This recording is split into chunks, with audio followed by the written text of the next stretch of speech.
Tu as déjà remarqué comme certains hommes deviennent étranges quand tu prends ta place? Comme ils reculent quand tu dis non avec assurance? Comme ils te trouvent trop dès que tu refuses de te faire petite? Tu n'es pas folle. Tu as touché quelque chose de profond en eux, quelque chose qu'ils ne comprennent pas eux-mêmes. Imagine cette scène. Tu es en réunion, tu proposes une idée brillante, tu la défends avec passion. Ton collègue masculin devient soudain froid, distant. Il commence à critiquer ton ton, pas tes idées. Tu es trop agressive, dit-il. Mais la semaine d'avant, il admirait exactement la même attitude chez un autre homme. Ou cette fois où tu as dit non à un rendez-vous. Clairement, gentiment, mais fermement. Sa réaction, tu te prends pour qui? Comme si ton refus était une attaque personnelle. Ces réactions ne parlent pas de toi. Elles parlent de quelque chose de beaucoup plus profond, quelque chose que Carl Jung appelait l'anima. Cette partie féminine que chaque homme porte en lui, mais qu'il a appris à craindre. Quand tu es pleinement toi-même, quand tu rayonnes cette force authentique, tu révèles en lui des parties qu'il a enterrées, des émotions qu'il a appris à étouffer, une sensibilité qu'on lui a dit de cacher. Tu deviens un miroir, et dans ce miroir, il voit tout ce qu'il s'interdit d'être. Jung l'expliquait ainsi. Nous avons tous une partie masculine et une partie féminine. Mais la société nous apprend à en développer une seule. Les hommes développent leur côté rationnel, fort, conquérant. Ils enfouissent leur sensibilité, leur intuition, leur capacité à recevoir. Quand tu arrives avec ta force naturelle, ta capacité à être vulnérable et puissante, émotionnelle et déterminée, tu lui montres ce qu'il pourrait être s'il s'autorisait à être complet. C'est terrifiant pour lui. Pas parce que tu es trop forte, mais parce que tu lui rappelles qu'il s'est coupé en deux. Alors il essaie de te faire rentrer dans la case qu'il connaît, la femme douce qui ne fait pas d'ombre, la femme qui le rassure sur sa masculinité plutôt que de la questionner.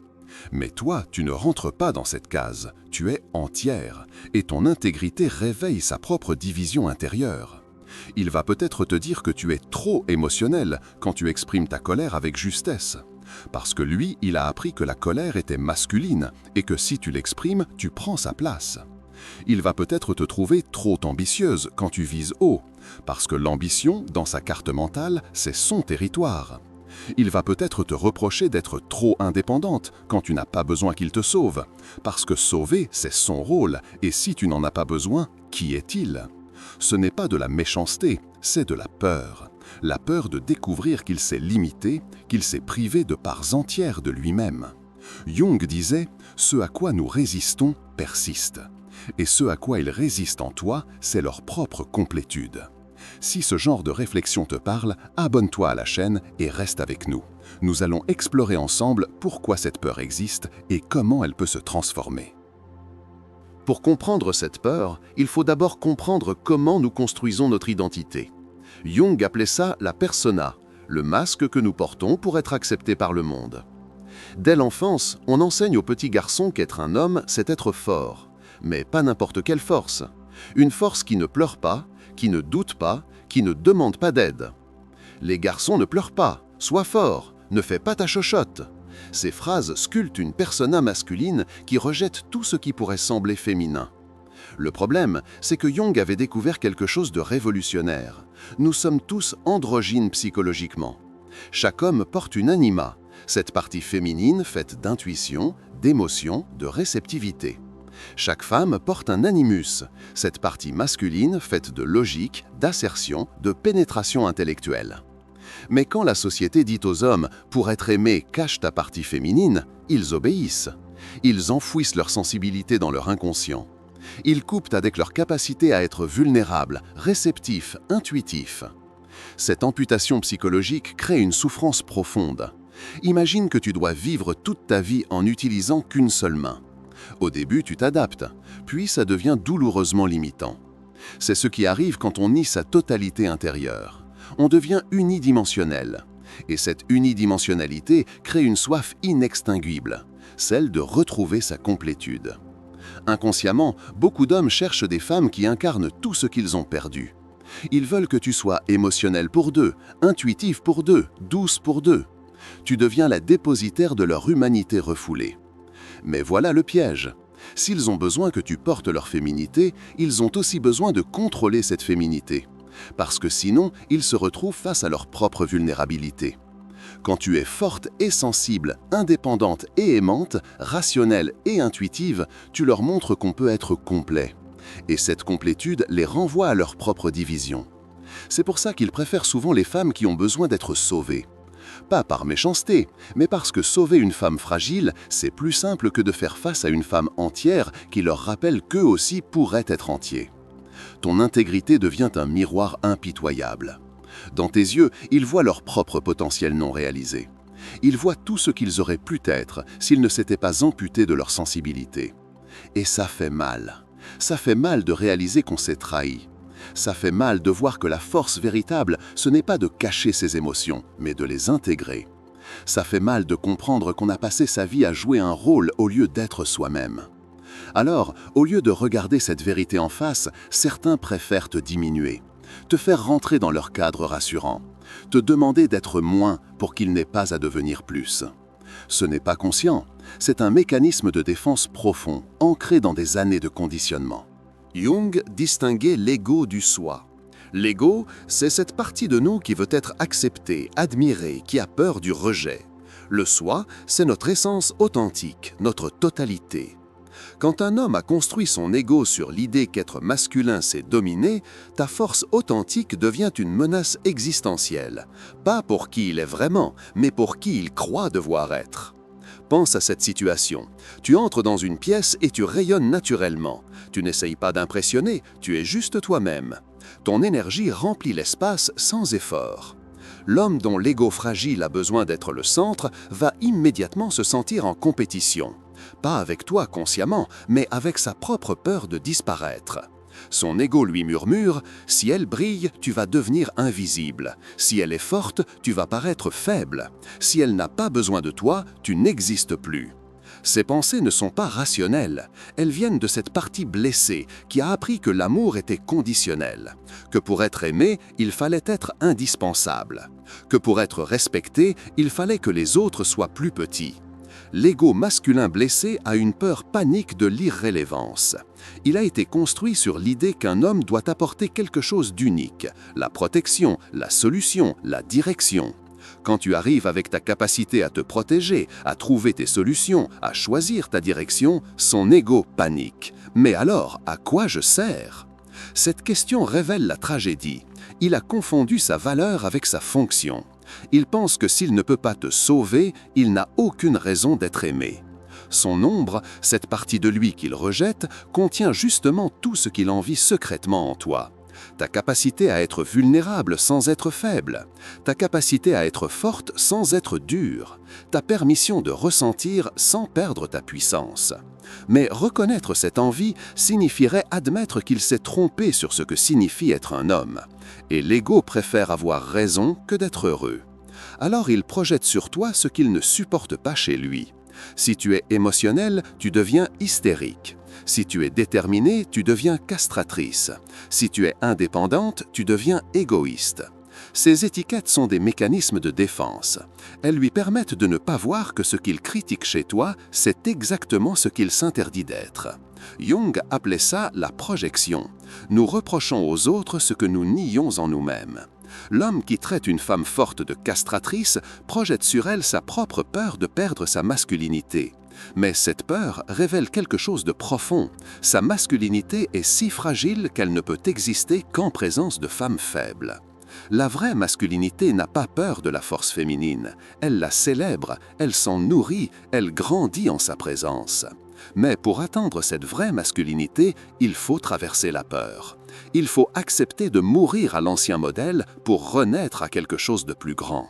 Et c'est terrifiant, parce que ça signifie reconnaître qu'on a vécu une moitié de vie, que tout ce qu'on pensait savoir sur être un homme était incomplet. La croyance la plus toxique que beaucoup d'hommes portent, c'est celle-ci. Ma valeur dépend de ma capacité à être plus fort que les femmes qui m'entourent. Cette croyance s'installe très tôt. Dans la cour de récréation, quand on dit au petit garçon « tu t'es fait battre par une fille », comme si perdre face à une fille était plus humiliant que perdre face à un garçon. Cette phrase anodine plante une graine toxique. Les femmes sont inférieures par nature, donc si l'une d'elles me dépasse, je ne vaux rien. Grandir avec cette croyance, c'est construire son estime de soi sur un mensonge. C'est bâtir sa confiance sur l'abaissement de l'autre moitié de l'humanité. Imagine la fragilité de cette position. Imagine devoir sans cesse vérifier que tu es plus intelligent, plus fort, plus compétent que toutes les femmes autour de toi pour te sentir valable. C'est épuisant et surtout, c'est voué à l'échec. Parce que les femmes fortes existent. Elles ont toujours existé et elles ne vont pas disparaître pour protéger l'ego masculin fragile. Jung parlait de ces croyances comme de complexes, des nœuds psychologiques qui déforment notre perception de la réalité. Le complexe d'infériorité masculin face aux femmes fortes est l'un des plus répandus. Ce complexe crée une vision déformée. La force devient un jeu à somme nulle. Si tu es forte, automatiquement il devient faible. Si tu brilles, automatiquement il s'éteint. Mais c'est faux. La force n'est pas une ressource limitée. Ton intelligence ne diminue pas la sienne. Ta réussite ne réduit pas ses possibilités. Pourtant, cette croyance est si ancrée qu'elle déforme tout. Quand tu exprimes une opinion tranchée, il l'entend comme « tu es stupide ». Quand tu prends une décision sans le consulter, il l'entend comme « tu ne comptes pas ». Quand tu réussis quelque chose, il l'entend comme « tu es un échec ». Ce n'est pas ce que tu dis, c'est ce que sa blessure traduit. L'homme qui a cette croyance vit dans la terreur constante d'être démasqué. Démasqué comme pas assez fort, pas assez intelligent, pas assez dominant. Sa masculinité devient un château de cartes que le moindre vent féminin peut faire s'effondrer. Cette peur le pousse à des comportements contradictoires.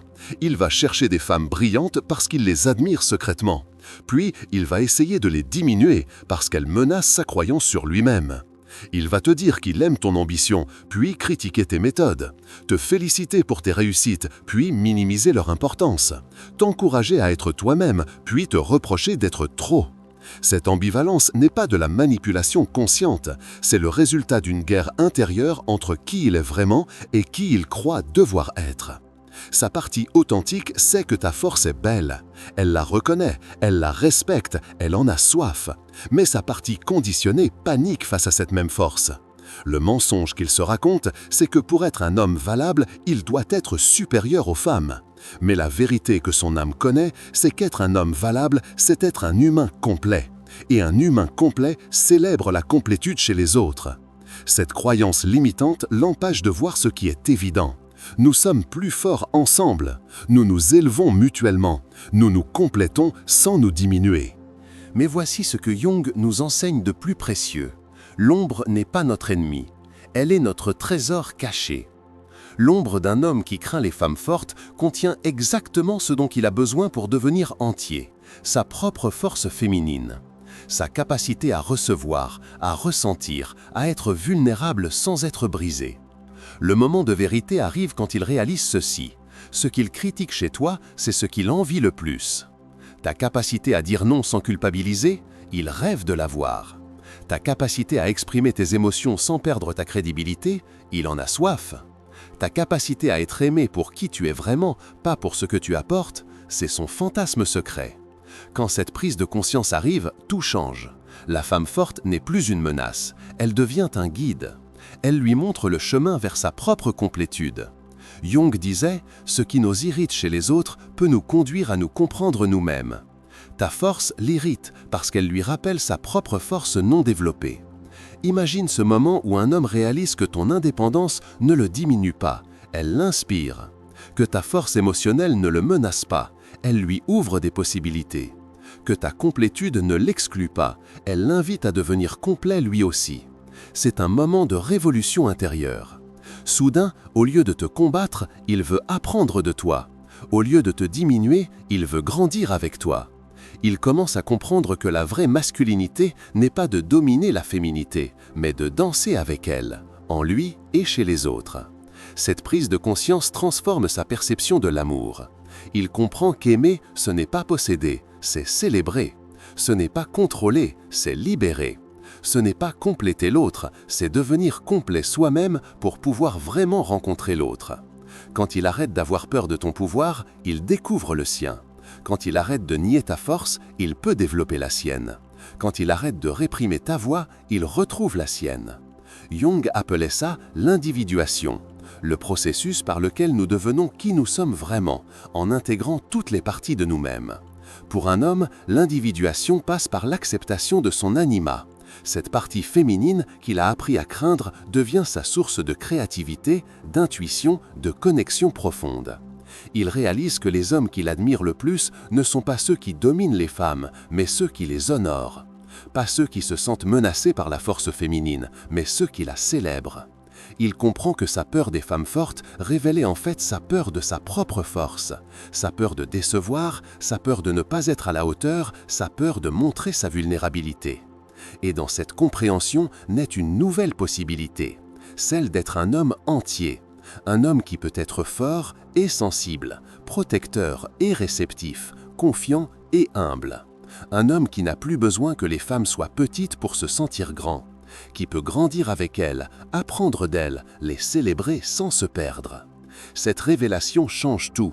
Elle transforme la peur en fascination, la compétition en collaboration, la domination en danse. Cette transformation ne se fait pas du jour au lendemain. Elle commence par de petits moments de silence, de réflexion profonde, quand l'homme se retrouve seul avec ses pensées et ses peurs. C'est dans ces moments intimes qu'il commence à questionner les voix qui l'ont éduqué, ces voix qui lui disaient qu'un homme, ça ne pleure pas, qu'un homme, ça doit toujours avoir les réponses, qu'un homme, ça ne peut pas avoir besoin d'aide. Il se souvient peut-être de ce jour où, enfant, il a pleuré devant son père et a vu la déception dans ses yeux, ou de cette fois où il a exprimé de la peur et qu'on lui a dit de faire l'homme. Ces souvenirs remontent avec une clarté douloureuse. Il réalise que ses premières leçons sur la masculinité étaient des leçons d'amputation. On lui a appris à couper avec une moitié de lui-même. Dans ces moments de solitude, quelque chose de profond se réveille. Une voix plus douce, plus vraie. Sa propre voix, pas celle qu'on lui a imposée. Cette voix lui murmure des vérités qu'il n'avait jamais osé entendre. Tu as le droit d'être vulnérable. Tu n'as pas à porter le monde sur tes épaules. Tu peux être aimé pour qui tu es, pas pour ce que tu fais. Ces phrases résonnent comme des révélations. Elles ouvrent des portes dans son cœur qu'il avait fermées depuis l'enfance. Il commence à remarquer sa propre rigidité, cette façon qu'il a de se tenir toujours droit, même quand il est fatigué, cette habitude de dire « ça va » même quand ça ne va pas, cette tendance à résoudre au lieu d'écouter. Ces prises de conscience sont silencieuses mais puissantes. Elles ne font pas de bruit, mais elles ébranlent tout. Il observe différemment les femmes fortes autour de lui. Au lieu de se sentir menacé par leur assurance, il commence à y voir de la beauté. Au lieu de critiquer leur émotionnalité, il y reconnaît une forme de courage qu'il admire. Il comprend que, quand une femme exprime sa colère, elle n'attaque pas sa masculinité. Elle défend sa propre dignité. Quand elle dit non, elle ne le rejette pas, elle se respecte. Cette compréhension change son regard sur ses propres relations. Il réalise combien de fois il a mal interprété la force féminine comme une agression personnelle. Il se souvient de toutes ces femmes qu'il a trouvées trop quelque chose, trop directes, trop indépendantes, trop sûres d'elles. Et il comprend que ce trop était en fait sa propre limitation, pas la leur. Dans cette intimité avec lui-même, il découvre des parties de son être qu'il avait oubliées. Sa sensibilité, sa capacité d'émerveillement, sa soif de beauté et de connexion profonde. Il se permet de ressentir sans jugement, de pleurer si l'émotion vient, de dire « je ne sais pas » quand c'est vrai, de demander de l'aide quand il en a besoin. Ces petits actes de vérités intérieures sont révolutionnaires. Ils défont des années de conditionnement. Ils libèrent des espaces en lui qu'il avait condamnés. Et dans cette libération silencieuse, quelque chose de nouveau naît. Une masculinité authentique. Pas celle qu'on lui a enseignée, mais celle qui vient de son essence profonde.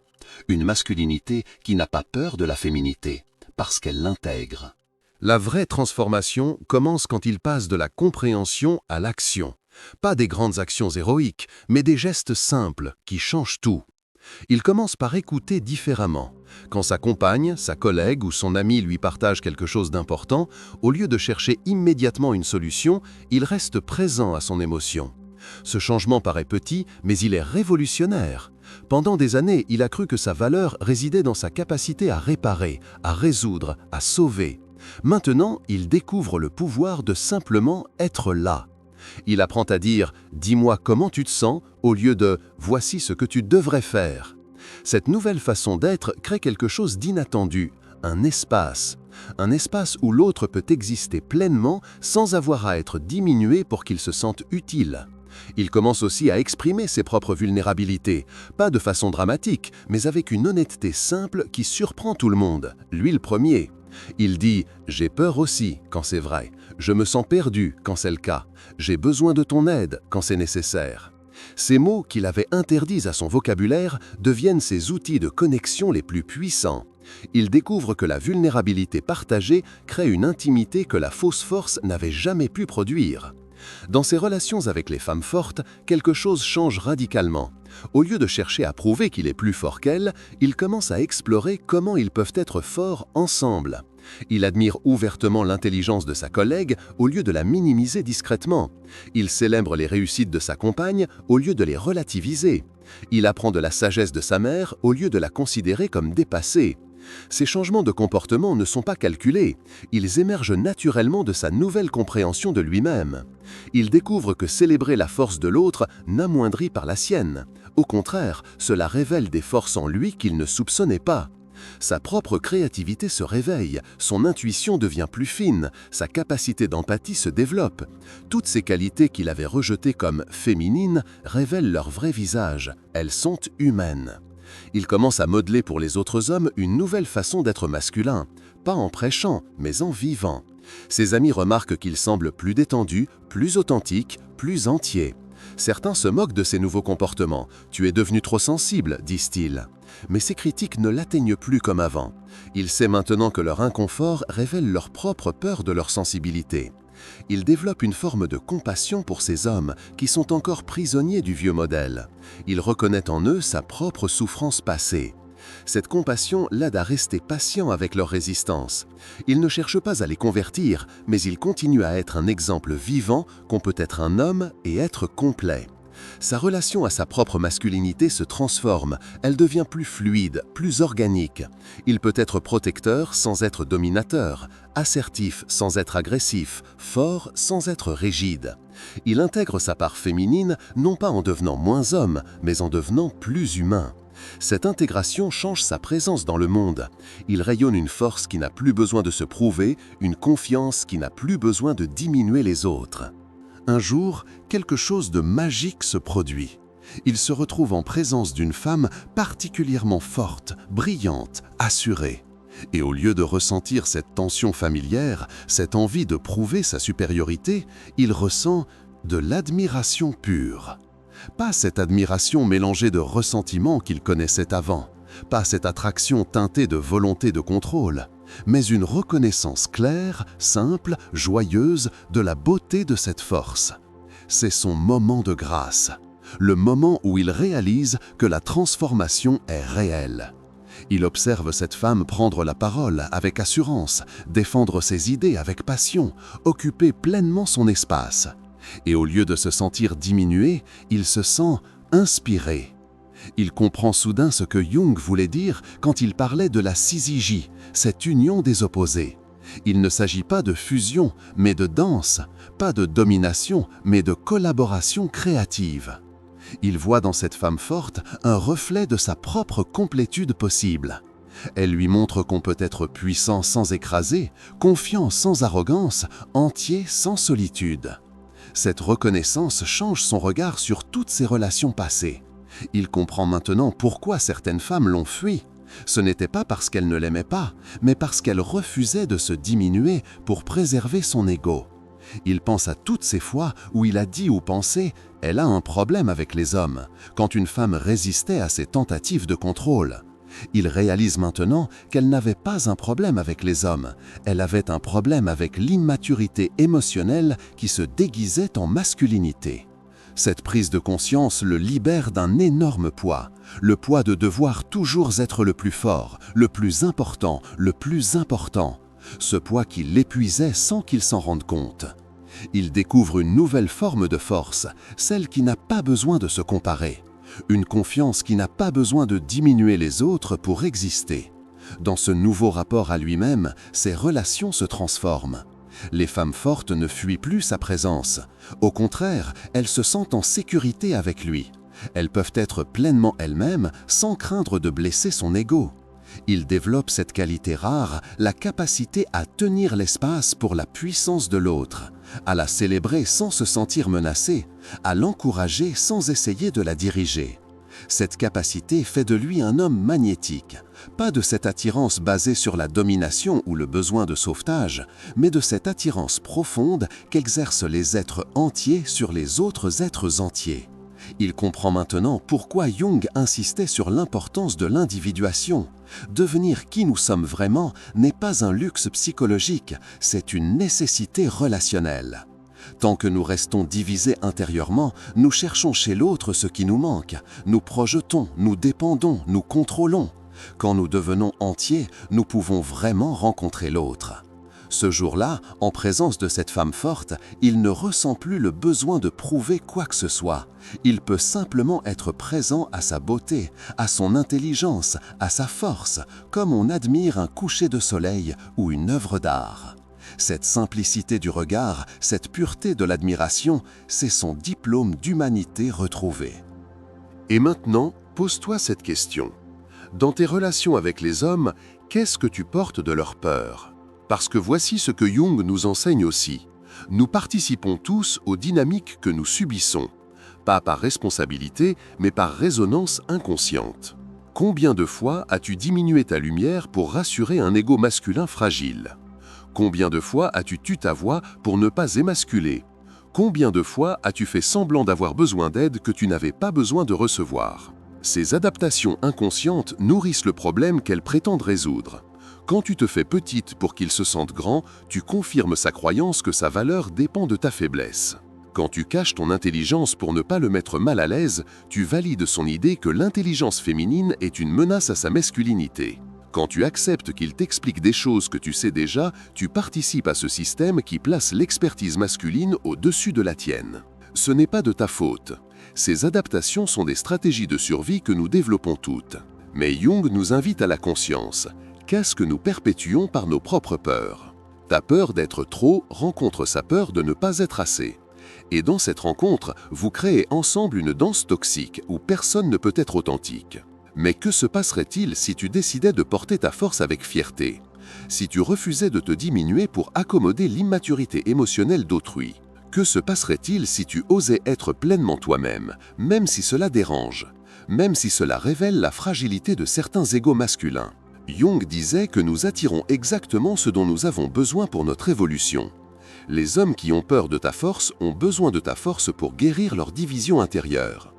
Et toi, tu as besoin de ta propre authenticité pour guérir ta peur d'être trop. C'est un processus d'éveil mutuel.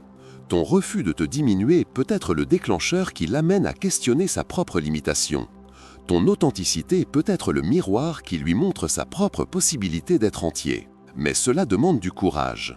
Le courage d'accepter que certains hommes ne soient pas prêts pour ta vérité. Le courage de préférer la solitude à la fausse connexion.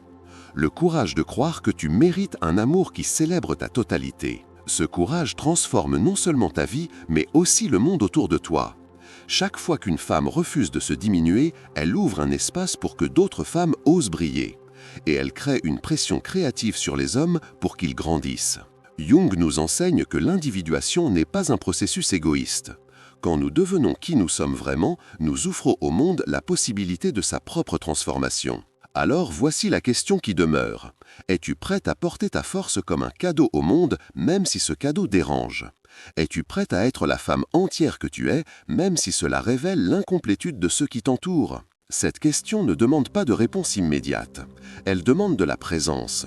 Elle demande de l'écoute. Elle demande de la vérité. Jung avait une vision révolutionnaire. Il croyait qu'un jour, hommes et femmes pourraient se rencontrer dans leur complétude mutuelle. Pas dans leur moitié complémentaire, mais dans leur totalité créative. Il imaginait des relations où la force féminine et la force masculine danseraient ensemble, s'inspireraient mutuellement, grandiraient l'une avec l'autre, où personne n'aurait besoin de se diminuer pour que l'autre existe. Cette vision n'est pas une utopie. Elle se vit déjà ici et maintenant chaque fois qu'un homme assez mûr rencontre une femme assez courageuse pour être authentique. Quand tu oses être pleinement toi-même, tu participes à cette révolution silencieuse. Tu montres au monde qu'il est possible d'être forte et aimante, indépendante et connectée, puissante et vulnérable. Tu deviens un phare pour d'autres femmes qui ont peur d'être trop. Tu leur montres qu'on peut être entière et être aimée, qu'on peut occuper tout son espace sans écraser celui des autres. Et pour les hommes qui ont le courage de regarder ta vérité en face, tu deviens un guide vers leur propre complétude. Tu leur montres qu'ils peuvent être forts sans dominer, protecteurs sans contrôler, masculins sans rejeter leur féminité intérieure. Ton authenticité devient un catalyseur. Elle précipite les transformations nécessaires. Elle sépare ceux qui sont prêts à grandir de ceux qui préfèrent stagner. C'est parfois douloureux. Certaines relations ne survivent pas à ta vérité. Certains hommes préfèrent partir plutôt que de remettre en question leur vision limitée de la masculinité. Mais Jung nous enseigne que cette douleur est créative. Elle fait de la place pour des relations plus authentiques, plus profondes, plus nourrissantes. Chaque fois que tu refuses de te trahir pour plaire, tu élèves le standard. Tu dis au monde « Voici ce que signifie s'aimer vraiment. Voici ce que signifie être intègre. » Cette intégrité transforme tout. Elle change ta façon de marcher, de parler, de regarder le monde. Elle donne à ta présence une qualité magnétique qui attire naturellement ceux qui sont prêts pour la vraie intimité. Jung croyait que nous sommes à un moment charnière de l'évolution humaine. Un moment où nous pouvons choisir de dépasser les vieux modèles de domination pour créer de nouveaux modèles de collaboration créative. Tu fais partie de cette évolution. Chaque jour où tu choisis l'authenticité plutôt que l'adaptation, tu participes à cette transformation collective. Tu n'es pas trop forte, tu n'es pas trop directe, tu n'es pas trop indépendante. Tu es exactement ce dont le monde a besoin pour guérir sa division entre masculin et féminin. Les hommes qui ont peur de ta force ne sont pas tes ennemis. Ils sont les gardiens inconscients d'un système obsolète. Ton rôle n'est pas de les sauver, mais de rester fidèle à ta vérité. Cette fidélité est ton cadeau au monde. Elle montre que l'amour véritable ne demande jamais de se diminuer. Que la vraie intimité naît de la rencontre de deux intégrités, pas de deux besoins. Jung avait raison, nous sommes plus que nos moitiés. Nous sommes des totalités en évolution, capables de danser ensemble dans notre complétude mutuelle. Si ce message t'a touché, abonne-toi à la chaîne et laisse un commentaire. J'aimerais vraiment savoir ce qui a résonné en toi. Partage aussi cette vidéo avec une femme qui a besoin d'entendre qu'elle n'est pas trop forte, qu'elle est exactement assez.